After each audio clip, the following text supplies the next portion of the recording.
There was a boy like this. He could sit in front of a screen for hours. No loss of focus, no distractions. His eyes fixed on the game, his hands reacting fast, his mind strangely sharp. Anyone who saw him would think, this boy has incredible concentration. And that was true. But the interesting thing was, when he stepped out of the game room, everything was completely different. He dreamed of becoming an athlete. At first, he was excited about the training field, about the early practice sessions, but after a short time he began to lose interest. He trained for a while, then quit, skipped today, made up for it tomorrow, and then stopped altogether. The same person, the same brain. In one place, absolute focus. In another, he couldn't sustain it at all. So where was the real problem? And so his daily life repeated itself. After school, he would throw his bag aside. No thinking needed. The screen turned on. The game began. He told himself he would play just a little, just to relax. He would train afterward. Tomorrow was fine too. Every day was the same. Some afternoons he remembered he had promised to go to practice. But then another match started, and then another. And when he finally turned the screen off, it was already dark outside. Weekends were different.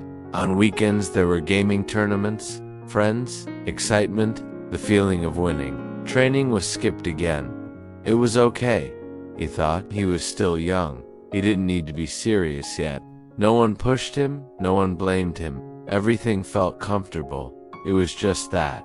Training sessions became fewer. His body didn't get stronger. His skills barely improved. He didn't notice it right away, because there was no pressure strong enough to force him to look back. Until the day he entered a small sports competition. He didn't expect much. He just wanted to try, to see where he stood. But the result came very fast. Too fast. He lost, clearly. Not because he wasn't smart, not because he lacked talent. He simply couldn't keep up with the pace. His body wasn't strong enough. His reactions weren't stable enough. Looking around, the others were different. They didn't become better in a single day, but they trained consistently. Day after day, he stood outside the field, silent, not saying a word.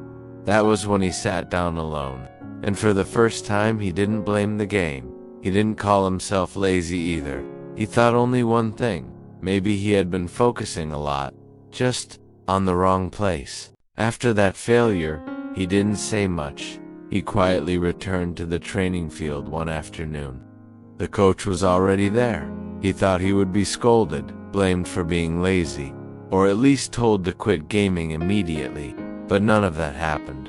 The coach looked at him for a moment and asked gently, "How long can you play games without getting tired?" He answered right away, "A few hours, sometimes the whole evening." The coach nodded. "So you can focus for a long time." The boy was surprised. That wasn't what he expected to hear. Then the coach continued, "Your problem isn't that you don't know how to focus. The problem is that you're using your focus in the wrong place." Those words left him silent. The coach explained slowly, "Focus is like a source of energy. Everyone has a certain amount. Some people use it for one thing, others use it for something else. If you pour all that energy into games, then when you step onto the training field, there's nothing left to use. Not because you're weak, not because you're lazy, but because you've already spent it." For the first time, he didn't feel like a failure anymore. He just felt that he hadn't understood the problem correctly. The coach didn't tell him to change everything at once. Didn't ask him to quit gaming. He said only one thing: learn how to redirect your focus. No need to train for long, just train consistently. Each session, focus on one thing, one skill, one small goal. Instead of playing games for 3 straight hours, use part of that time for training. Not much, but continuously. The first day nothing changed. The second day, the same. But after a few weeks he began to feel something different. His body adapted to the rhythm. His mind didn't get bored as quickly as before. He started to look forward to training, Not because he became great right away, but because for the first time, he knew he was placing his focus in the right place. And then he understood something very simple. Change doesn't happen in one day. But when you're moving in the right direction, it slowly begins to take shape. That day, he stood on the training field, no longer confused like before, just quietly focusing on each movement. And this time, he knew he was starting again the right way. A few months passed, he still went to training. Not every day was perfect. Some days he was tired, some days he was bored. But he didn't quit anymore. He hadn't become an athlete yet. He wasn't standing on the highest podium. No one was calling him a great talent, but something had changed. His body was stronger. His movements were more solid. And most importantly, he believed in himself more than before. He understood that the difference doesn't come from explosive days. It comes from small, consistent training sessions, repeated over time.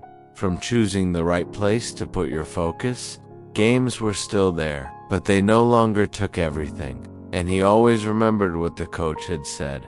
Focus doesn't disappear, it's just being used in the wrong place. When you learn how to direct it, everything begins to change. His story isn't meant to say everyone should be like him. It's just meant to ask you one simple question. Right now, where are you placing your focus?